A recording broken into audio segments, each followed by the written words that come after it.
মোট দেশজ উৎপাদনের তুলনায় কর রাজস্ব কতটা আদায় হচ্ছে সেই পরিমাপক জিডিপি অনুপাত বাংলাদেশে মাত্র ৬.৭%, যা দক্ষিণ এশিয়ার মধ্যে সবচেয়ে কম।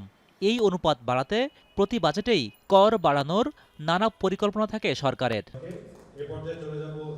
আসছে ২০২৬-২৭ অর্থবছরে নতুন সরকারের প্রথম বাজেটে কিছুটা ভিন্ন চিত্র দেখতে চায় ব্যবসায়ী সংগঠনগুলো। পাশাপাশি অগ্রিম ভ্যাট বাতিল, সেমিকন্ডাক্টর, এআই এর মতো উচ্চ প্রযুক্তির গবেষণায় বিনিয়োগ বাড়ানো গেলে এলডিসি উত্তরণ পরবর্তী চ্যালেঞ্জ মোকাবেলা সহজ হবে বলেও পরামর্শ দেন তারা। আমাদের এআইটি যেগুলি আছে এগুলি বিবর্তনমূলক আইন, এই আইনগুলি দিয়ে আমাদের ব্ল্যাকমেল করে। এই ধরনের অনেক আইন আছে, এগুলি যদি সুরাহা না করা হয় তাহলে আমাদের রেভিনিউ কালেকশন হবে না, আর আমাদের ইন্ডাস্ট্রিও চলবে না।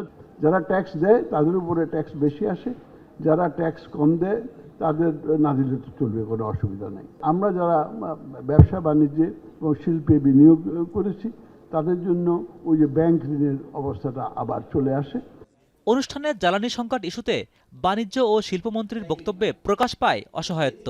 বলেন, জ্বালানি ও সারের দাম অস্বাভাবিক বেড়ে যাওয়ায় সরকারের খরচের ক্ষমতা চ্যালেঞ্জে পড়েছে। ২ মাস রাখার মতো এলএনজির মজুদ সক্ষমতা বাংলাদেশে নেই। এ কারণে এখনও বেশি দামে জ্বালানি কিনতে হচ্ছে। কঠিন হচ্ছে আমদানির দায় মেটানো।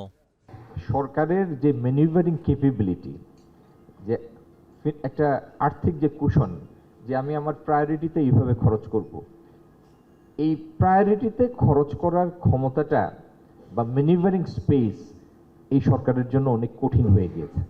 তবে ব্যবসা বান্ধব বাজেট প্রণয়নে সরকারের নজর আছে বলে আশ্বস্ত করেন তিনি। জানান, আগামী বাজেটে কোনো ভোগান্তি বা চাপ আসবে না।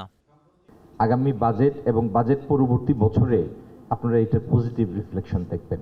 দেয়ার is no reason to feel যে আপনাদের জন্য কোনো খড়গ আসছে, এরকম কোনো কিছু না।